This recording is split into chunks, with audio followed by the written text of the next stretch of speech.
They're punching hard in the offensive line room. They're trying to make sure that that's rebuilt. They're trying to make sure that, Garrett Nussmeier is able to have the blocking and all of the pieces around him and the weapons to be able to succeed at this level. Now, I'm glad I brought that up, the weapons, the pieces, the blocking, because with the new tight end addition, you got Donovan Green, who's the gentleman on the right from Texas A&M. He's joining the squad. And then on the left is Bar Sharp from Oklahoma. In the middle, obviously, Trudez Green. And then, you got J.D. LaFleur. You got another piece here that could potentially get thrown into the mix. But with this tight end room, with the forecast of what this is looking like, I mean, obviously, the biggest question is who's going to play your main block and roll? Who's going to be the guy that doesn't go get the catches, that actually puts a hand in the dirt and tries to be able to be that sixth blocker?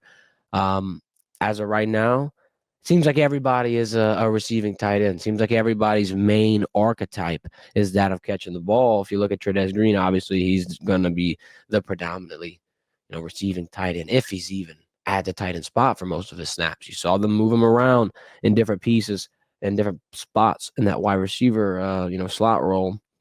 Bear Sharp also more of a receiving tight end as well. During his time in Oklahoma last season, he led the Sooners in receptions. He led the Sooners in reception yards. And I'm not saying that he's better suited at that, nor that he won't be able to do a hybrid role. But it just seems to me at this point in time, my all too early reaction, that it'll be Donovan who's going to probably bend to that hybrid role. But you can also put LaFleur in the mix, right? I just think Bear Sharp might be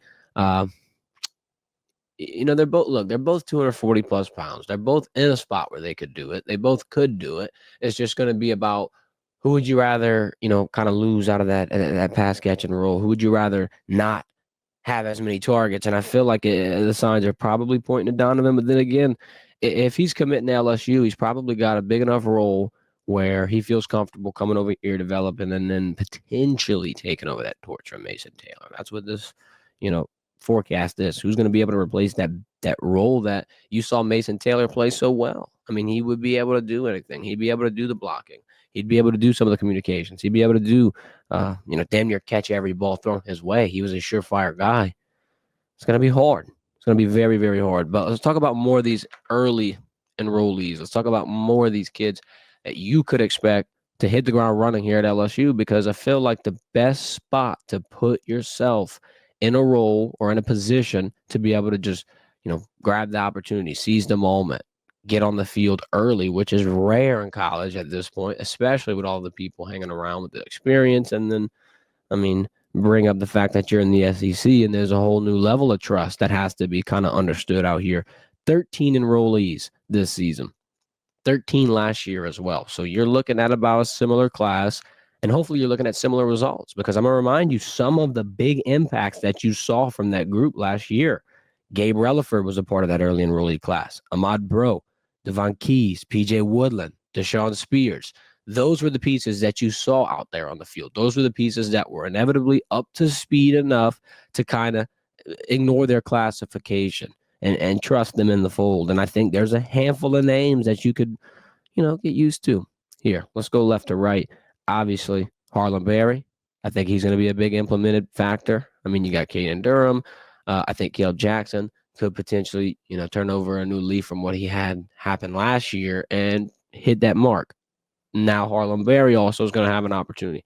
JT Lindsey is going to have an opportunity. There's a lot of names in that running back room, but I think one of the names you're going to learn the most, similarly to how Caden Durham took over this year, will be Harlem Berry next year. Then in the middle, I think this goes without saying. DJ Pickett. DJ Pickett will be a huge boost. Dude's already getting reps in practice, repping the gear out there, getting tutelage. We got a couple of clips during the bowl week practice of it. I think he could have the biggest impact of this entire class, not just early enrollees. And then lastly, another name that I'll throw in there for one of the biggest instant impacts, potentially, Carius Kern. Now this, obviously, there's going to be a lot of things that could potentially happen for that. An injury, some people moving around positions, whether it be DJ Chester or just, other pieces on that line that are going to fluctuate. He might be one of those, flex pieces that you could see put in. There's a good chance you see Carius Kern. And then at the end of the day, you never know who blows up in camp. It's coming up, rapidly approaching. We probably are 2 months out from spring ball, and we're going to have the highlights. We're going to have all the content. We're going to be breaking it down. We're going to be diving right into it. You only got about 60 days left until that football season kind of starts up again. I know I sound crazy, but look, once that national championship gets raised on the 20th, which is next Monday, the timer starts. Timer starts ticking. Tick, tick,